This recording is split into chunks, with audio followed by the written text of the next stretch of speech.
Futurama is back. Again.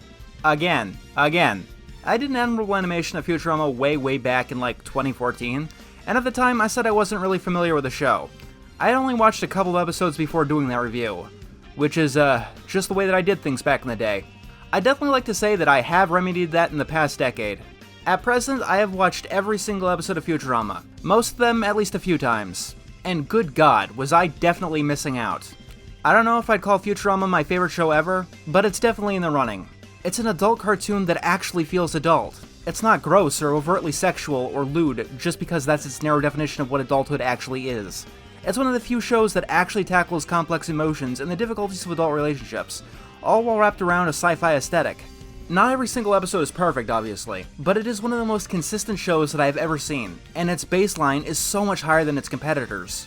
I've actually been wanting to do a new Futurama review for a very long time now, but it's hard to pick just a singular episode. The late Philip J. Fry, Luck of the Fryrish, Leela's Homeworld. I could list all the episodes that I considered, but at some point it would be a decent chunk of the show. Godfellas, The Farnsworth Parabox, Roswell That Ends Well. You get the point. It's not just a great show, it's a fantastic one. Bender is the asshole that actually manages to be likable despite the atrocities and crimes that he commits. Fry is the idiot that actually manages to be likable despite the times he screws up and the messes he gets the team into. Almost every single episode has a super interesting plot, so many moments of comedy, deep character moments, or just some of the saddest, most touching scenes in all of animation. I wish I could have been there when the series ended, watching Devil's Hands Are the Idle Playthings when it was new and fresh. And I wish I could have been there when the series ended, watching Overclockwise when it was new and fresh. And I definitely wish I could have been there when the series ended, watching Meanwhile for the first time when it was new and fresh. But here I am for the 4th Futurama revival. It was announced that the series would be getting a 10-episode season, exclusively to Hulu, which started airing in July. And I'll be as honest and forward as I can. Despite how much I liked Futurama, I was apprehensive. I was apprehensive because of how much I liked Futurama. At this point, I'm a bitter, jaded old fool. And anytime that somebody mentions a reboot or a remake or a reimagining or, yes, even a continuation, I'm extremely nervous, skeptical, and apprehensive. Don't lie, you felt the same way. Even if you liked some of these remakes and revivals that have come out in recent years, it's a snowball's chance in hell that you like the majority of them. The magic of that random old thing coming back has long died. But I want to be as fair as I can. This isn't some kind of retooling. It's new seasons with the same old show staff. It's the same old show that it was, at least in theory. At the time of writing this script, 4 episodes have currently aired, and I'm going to rip off the band-aid as quickly as I can. I just haven't been feeling it. Let me be clear. 4 episodes in, the Futurama revival isn't terrible. I just have mixed emotions on what we've gotten so far. Sometimes I think it's alright. Other times, I think it's just okay. Sometimes I think it's meh, and on off days I think it's mediocre, and then I go watch the old episodes of Futurama again.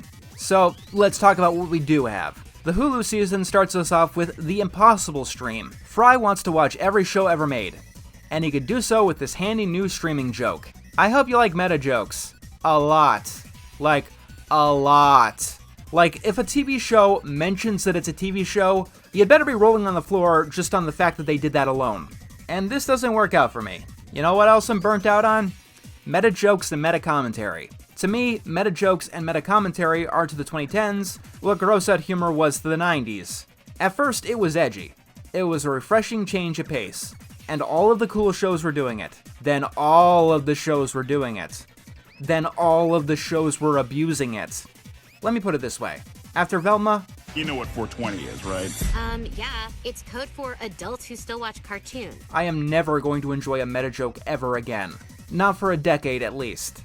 The first job of any television show is to help me forget that I'm watching a television show. The meta commentary was fun, and it did help me connect to things in a way back in 2014. But since it is so overdone, it creates just such an annoying disconnect to whatever's going on. I can imagine this being a good mid-season episode, and working back when Netflix streaming was new, back before Futurama was canceled the last time. Now it's just so overdone.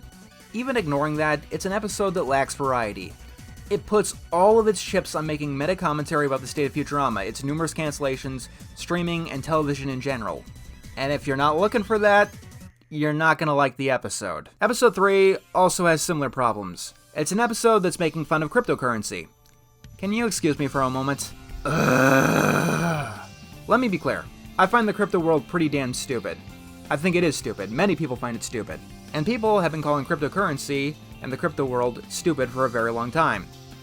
Wow, this power plant is huge. This is Eggman's crypto mine. It produces enough energy to power all of Station Square, or mint one NFT. And when people find something stupid, they tend to dunk on it. And they have been, for a very long time. You could at least send an alimony payment in, like, Bitcoin or something, cheap bastard. Honestly, the premise for these two episodes feel like they're holdovers from 5 years ago. And when you're doing satire of the modern world, 5 years too late is 5 years and 6 months too late. Crypto is still a thing, obviously, but Bitcoin existed since 2009. NFTs, 2014. And I have heard every single joke about either of them 5 times over by the start of 2020. They're very stupid things, and that's the problem with making an episode about them. Stupid things are easy to make fun of, but very stupid things are too easy to make fun of. It really feels like this revival was written in 2020, or at least for 2020. When we have episodes in the wings like Rage Against the Vaccine or Zap Gets Cancelled. Back when Futurama was originally airing, there wasn't too much competition in the animation satire department. Simpsons, South Park, Family Guy, that's about it. Now everyone and their pet chicken thinks that they can write satire, and even topics more than a few weeks old are very well worn.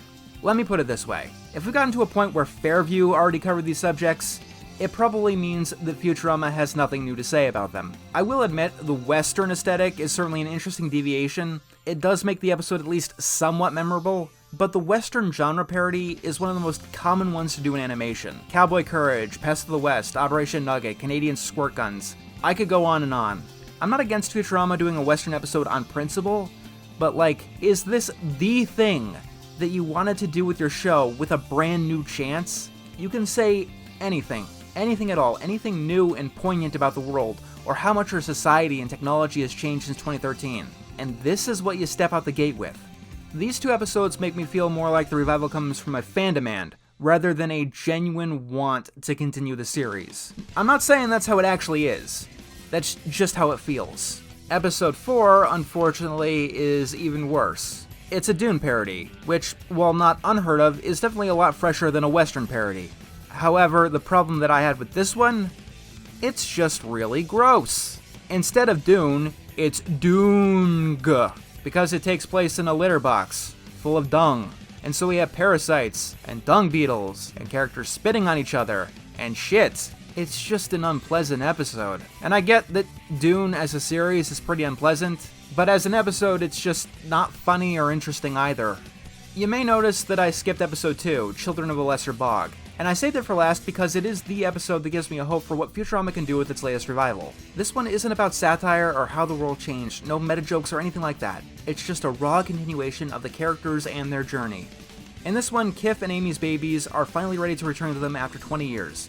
And Amy actually tries to be mother and tries to connect with them. It's no Philip J. Fry, but it's pretty sweet, and it's the kind of thing that I'm looking for in Futurama. This is where the writing is the strongest, and well, the most timeless. When we look back at old Futurama episodes, are we really looking back on episodes like Attack of the Killer App and its commentary on the iPhone? Or even something like A Big Piece of Garbage's commentary on our waste disposal habits?